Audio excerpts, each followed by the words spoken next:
আজ তোমাদের নিয়ে যাব পশ্চিমবঙ্গের বহু প্রাচীন এক মন্দিরে, যেটা কিনা পানিহাটিতে অবস্থিত। এই মন্দিরের নাম ত্রাণনাথ বাবুর কালী মন্দির। চলো, প্রত্যেকটা ভিডিওর মতো প্রথমেই তোমাদেরকে বলে দিই তোমরা এই মন্দিরে আসবে কিভাবে। এই মন্দিরে যদি তোমরা ট্রেনে করে আসতে চাও তাহলে তোমাদেরকে শিয়ালদা থেকে মেন লাইনে যে কোনো ট্রেন ধরে, যেমন Shantipur local, Barrackpore local, Ranaghat local ধরে নামতে হবে সোদপুর স্টেশনে। স্টেশন থেকেই বেরিয়ে তোমরা অটো বা টোটো স্ট্যান্ড পেয়ে যাবে। সেখানে গিয়ে তোমরা বললেই ত্রাণনাথ বাবুর কালী মন্দিরে যাব, টোটো বা অটো তোমাদেরকে ডিরেক্টলি মন্দিরে নিয়ে যাবে। তোমরা চাইলে একই সঙ্গে পানিহাটির ইস্কন মন্দিরটাও দেখে নিতে পারো। আমি একই দিনে পানিহাটির ইস্কন মন্দিরটা দেখব বলে অটোকে ডিরেক্টলি আমি পানিহাটি ইস্কন মন্দিরের সামনে দাঁড়াতে বললাম। অটো আমাকে পানিহাটির ফেরিঘাটের ঠিক সামনে দাঁড় করালো, আর আমার ভাড়া পড়েছিল অটোতে জনপ্রতি 10 টাকা করে। তোমরা যদি ইস্কন মন্দিরে ফুল ডিটেলস ভিডিও দেখতে চাও তাহলে আমি ডেসক্রিপশনে ভিডিও লিঙ্কটি দিয়ে দিয়েছি, তোমরা সেখান থেকে ইস্কন মন্দিরের ফুল ডিটেলসটা পেয়ে যাবে। তোমরা চাইলে একই দিনে ইস্কন মন্দিরটি দর্শন করে তারপরে এই ত্রাণনাথ বাবুর মন্দিরে যেতে পারো। আমি সেভাবেই গেছিলাম। এই ইস্কন মন্দির থেকে পায়ে হেঁটে 5 থেকে 7 মিনিটের দূরত্বেই রয়েছে ত্রাণনাথ বাবুর মন্দির। এই যে সামনে বড় মন্দিরটি দেখতে পাচ্ছ, এটা হচ্ছে সৎসং। এর পাশের গলিটা দিয়েই গেলেই তোমরা পাবে ত্রাণনাথ বাবুর মন্দির। মন্দিরে প্রবেশ করার আগেই তোমরা এরকম একটা গেট দেখতে পাবে যেখানে লেখা আছে পানিহাটি ত্রাণনাথ বাবুর কালীবাড়ি। এই যে দেখছো, এটা হচ্ছে মন্দিরের পেছন সাইডটা। চলো তোমাদেরকে সামনে এগিয়ে গিয়ে মন্দিরের সামনের দিকটা কেমন সেটা দেখায়। এই যে সৎসং যে মন্দিরটা তোমাদেরকে দেখিয়েছিলাম আসার সময়, এই মন্দিরের পেছন সাইডটাতেই রয়েছে ত্রাণনাথ বাবুর কালীবাড়ি। ত্রয়োদশ শতকের গোড়ার কথা। বেড়াচাঁপার রাজা চন্দ্রকেতু পানিহাটি অঞ্চলে গড় বা দুর্গ তৈরি করে। দুর্গের মধ্যে মন্দির প্রতিষ্ঠা করেন। ওই মন্দিরে মা ভবানী বা মা কালীর মূর্তি প্রতিষ্ঠা করে পুজো করতেন। ওই দুর্গের নাম হয় গড় বা ভবানী।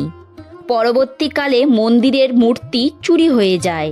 দীর্ঘদিন ওই মূর্তি বাগবাজারের জৈনক গাঙ্গুলি পরিবারের কাছে রক্ষিত ছিল। মাতৃমূর্তির খোঁজ পান পানিহাটির অত্যন্ত ধনী ও প্রভাবশালী ব্যক্তি ত্রাণনাথ বন্দ্যোপাধ্যায়। পানিহাটিতে গঙ্গার ধারে নতুন করে মন্দির নির্মাণ করে মায়ের মূর্তি প্রতিষ্ঠা করে নিয়মিত পুজোর বন্দোবস্তাও করেন। এই মন্দির 5টি রত্ন বিশিষ্ট এবং 3টি খিলান বিশিষ্ট দরজা দিয়ে তৈরি। আরও আছে 8 চালা বিশিষ্ট 3টি শিব মন্দির। মন্দিরটি দক্ষিণমুখী। পাশেই বয়ে চলেছে গঙ্গা। প্রশস্ত বাঁধানো অঙ্গন থেকে চওড়া টানা সিঁড়ি ধাপে ধাপে উঠে গেছে মন্দিরে।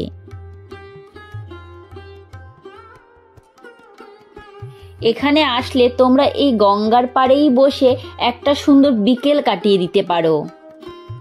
এই মন্দির খোলা থাকে প্রতিদিন সকাল 6টা থেকে দুপুর 11টা পর্যন্ত, আবার সন্ধে 5টা 30 থেকে 7টা 30 পর্যন্ত। নিত্য পূজার সাথে সাথে প্রত্যেক অমাবস্যা তিথিতে মাকে এখানে অনেক বড় করে পুজো দেওয়া হয়। তোমরা যদি মায়ের এখানে পুজো দিতে চাও তাহলে আশেপাশে তেমন মায়ের পুজোর সামগ্রী কেনার দোকান নেই।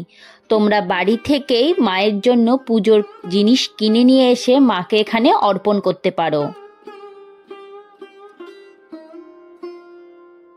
মন্দিরের সামনেই রয়েছে অনেক বড় উঠোন, আর আছে এরকম বড় বড় 3টে 8 চালা বিশিষ্ট শিব মন্দির।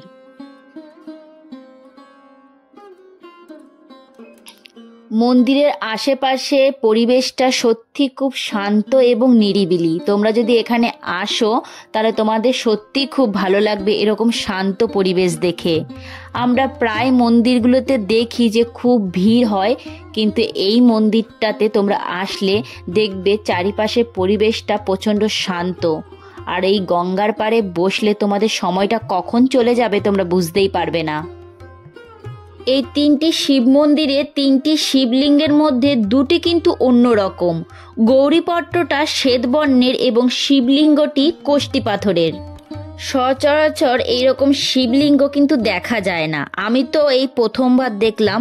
তোমরা কে কে এর আগে দেখেছো আমাকে কিন্তু কমেন্টে অবশ্যই জানিও।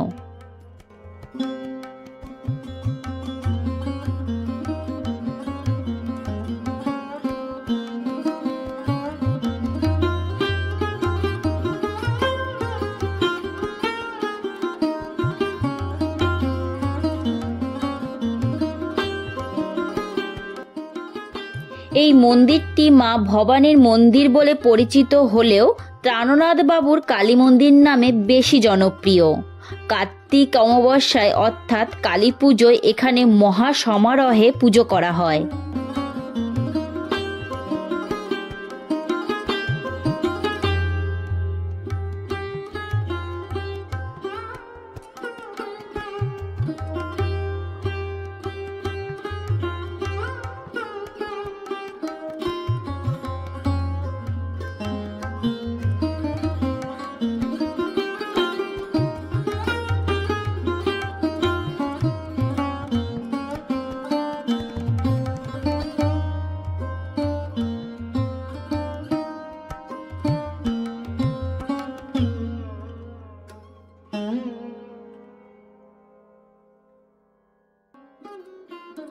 তিনটি খিলান বিশিষ্ট দরজা দিয়ে প্রবেশ করে আমরা গর্ভগৃহের সামনে এসে পৌঁছে গেছি।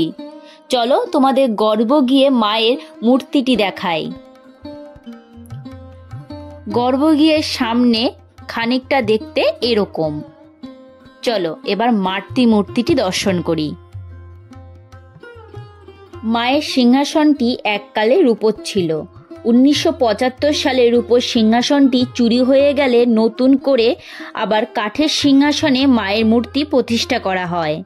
তাই মা এখানে কাঠের সিংহাসনের ওপর বিরাজমান।